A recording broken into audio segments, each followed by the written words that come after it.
부부 갈등 시리즈의 마지막 5번째 당부드리는 부적분리라는 말은 일정한 간격을 유지해야 된다는 의미입니다. 소위 가깝고도 먼 당신이 바로 부부 사이입니다. 좋을 때는 내 생명을 다 바쳐주더라도 아깝지 않을 만큼 사랑스러운 배우자가 분명하지만 싫을 때는 과연 결혼 초기에 순수했던 그 사람이 맞나 싶을 정도로 참 낯설게 느껴지는 사이가 부부이기도 합니다.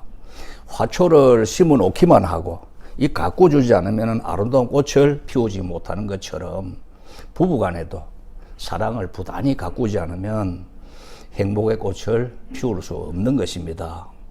아무리 가까운 부부 사이라 할지라도 서로 지켜야 할 비밀의 영역이 있고 넘지 말아야 할 선이 있고요. 존중받아야 할 인격이 있습니다. 이러한 인격권을 침해하거나 자존심을 손상시키면 회복할 수 없을 만큼 치명적인 관계가 될 수도 있습니다. 예를 들어 배달되어 온 편지를 몰래 뜯어본다든지 지갑을 열어본다든지 일기장을 들춰보는 이런 행위들입니다. 기분 좋고 분위기 좋은 날 결혼 전에 있었던 연애 경험담을 적나라하게 우리 한번 틀어놓고 보자. 이거 틀어놓고 얘기해야 될까요? 안 해야 될까요? 절대 틀어놓으시면 안 됩니다. 왜? 기분 나쁘고 분위기 좋지 않은 날 부메랑이 돼서 돌아올 수 있기 때문이고 일평생 약점으로 작용할 수 있기 때문입니다. 자, 그렇기 때문에 좋다고 너무 가까이 붙어서도 안 되고 싫다고 너무 벌어져서도 안 되는 것이 부부 사이입니다. 일정한 요 갭을 유지해야 할 노력이 필요한 것입니다. 이것은 비단 부부관계뿐만 아니라 모든 인간관계에 다 적용되는 법칙입니다. 군자지교 담약수라는 말이 있습니다. 지성인의 교제는 마치 맑은 물과 같다 이런 의미입니다.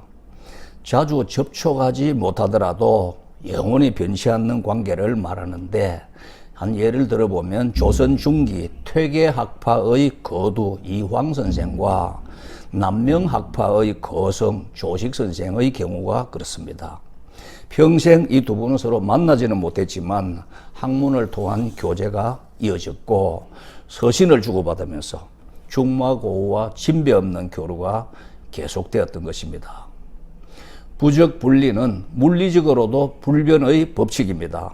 진리입니다. 철도 레일을 한번 보십시오. 출발역에서 종착역까지 요 1.435m의 폭을 일정하게 유지했을 때 비로소 열차는 완주하고 승객과 화물도 안전하게 수송할 수가 있는 것입니다. 만약 중도에 레일끼리 서로 좋다고 붙어버리거나 싫다고 벌어져 버린다면 어찌 되겠습니까? 열차는 탈선할 것이고 대형 사고로 이어지고 말 것입니다. 이 가정이라는 이 열차의 레일 역할을 하는 부부도 이와 같아야 가족의 행복이 보장될 것입니다. 자, 지금까지 6회에 걸쳐서 진행을 해왔습니다. 관계가 좋아야 행복하다. 이 시리즈 중에서도 부부관계의 비중이 가장 크다는 사실을 충분히 아셨을 것입니다. 제가 옛 부하들의 자제, 또 제자들, 친인척, 친구, 지인들의 자제 결혼식에 주례를 몇 번 선 적이 있습니다. 될 수 있는 대로 사양하지만 피할 수 없는 경우에 식장에 가기 전에 예비 신랑 신부와 2번의 미팅을 갖습니다. 첫 번째 미팅에서는 숙제를 제가 주거든요. 본인의 이름과 생년월일, 부모님과 조부모님까지 이름과 생년월일, 성씨의 본관, 이것을 한자로 써오게 합니다. 근데 제가 경험한 바로 이거 알고 있는 사람이 아무도 없습니다. 또 이력서, 자기소개서, 결혼계획서, 자신의 장점과 단점을 적나라하게 다 써오게 합니다. 당일 식장에서 만나 요식행위로 대충 몇 마디 하고 나면 끝나고 다시 만날 일도 없는 주례 선생이 뭐 그리 대단한 존재라고 이런 어려운 숙제를 주는가 싶어서 당황스럽고 짜증스러운 표정이 보입니다. 그때 제가 말합니다. 이 숙제가 부담스럽다면 다른 주례 선생님 모시고 식을 올리게 나는 빠지겠네. 그래도 숙제를 성실하게 해올 자신이 있다면 2차 미팅에 나오시게, 숙제 충실해서 가져오시게. 이래서 두 번째 미팅에서는 숙제 검사를 제가 꼼꼼하게 합니다. 그리고 가져왔던 문건을 서로 교환해서 자세히 읽어보게 시킵니다. 완전하지는 못하더라도 내 배우자가 될 상대방에 대해서 모르고 넘길 뻔한 정보를 비로소 접하고는 매우 놀랍니다. 서로 민망하고 착잡한 표정이 역력합니다. 나중에 부부가 되면 차츰 알게 될 일이고 그때는 이미 늦었기 때문에 물릴 수도 없는 난감한 상황이 될 것입니다. 그러나 곤혹스러운 상황을 미리 알았다면 아직은 늦지 않기 때문에 파혼할 기회가 있는 것입니다. 더 큰 불행을 미연에 막을 수 있다는 말씀이지요. 자, 이제 서로 치부를 다 알았으니 불안해서 도저히 이 사람하고 안 되겠다 이러면은 말해라. 내가 양가에 중재해서 파혼하도록 돕겠네. 그래도 좋다면 서약서를 쓰게. 사전에 준비한 양식의 서약서를 받고 제가 쓴 당부의 말씀, 여기 주례 사훈이 있습니다. 주례가 4가지 교훈을 준다라고 돼 있는데 이것을 보여주고 사전 학습을 시켜둡니다. 그리고 세 번째 식장에서 만납니다. 모두 주례사는 짧을수록 좋다고 합니다. 10분 넘기면 눈총 맞지요. 제 경험에 의하면 주례사 귀담아 듣는 분 거의 없습니다. 신랑 신부는 신혼여행 계획에 정신이 팔려 있고 하객들은 빨리 끝나고 음식 먹을 생각에 빠져 있습니다.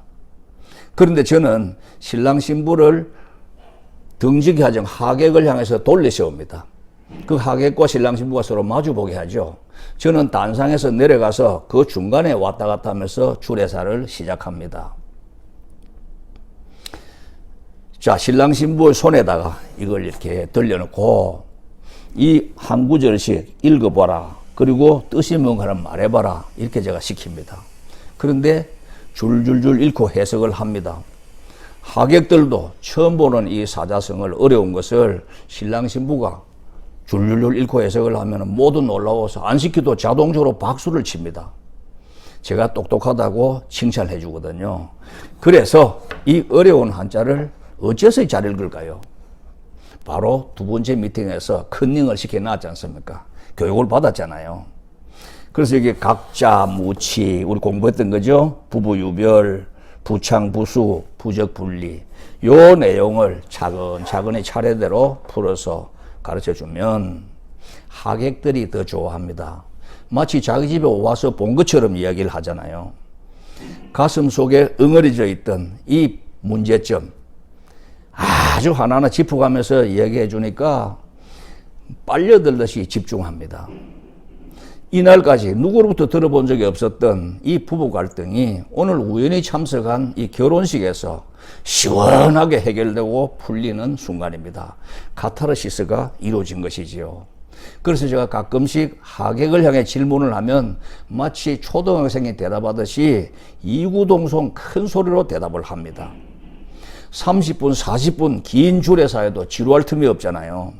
그리고 신랑 신부에게 2010년도에 제가 썼던 결혼 지침서입니다. 신식 남녀를 위한 구닥다리 잔소리, 이런 제목인데 이 책을 이 액자와 함께 신랑 신부께 선물로 줍니다. 그리고 기업에서도 제품을 판매하고 나면 일정 기간 AS를 하는 것처럼 오늘 새 출발하는 이 부부가 행복하게 사는지 아닌지 지켜보면서 제가 멘토가 되고 위기 때마다 상담하고 해결을 해줄 것입니다. 라는 약속으로 끝내면 하객들이 환호하면서 기립박수를 보냅니다. 제가 부부관계를 집중적으로 연구한 전문가는 아니지만 누구나 보편적으로 겪고 있는 이 부부 갈등을 해소한다는 점에서는 일가견이 있다고 할 것입니다. 자, 우리도 이 주례 사훈을 좌우명으로 삼거나 가훈으로 삼아서 행복한 부부생활 해나가시기를 간절히 소망합니다. 끝으로 유대인 어머니들이 결혼을 앞둔 자기 딸에게 이런 편지를 보낸다고 합니다. 사랑하는 딸아, 네가 남편을 왕처럼 섬긴다면 너는 왕비가 될 것이다. 만약 남편을 돈이나 벌어오는 하인으로 여긴다면 너도 하녀가 될 뿐이다. 네가 지나친 자존심과 고집으로 남편을 무시하면 그는 폭력으로 너를 다스릴 것이다. 만일 남편의 친구나 가족이 방문하거든 아주 밝은 표정으로 정성껏 대접하라.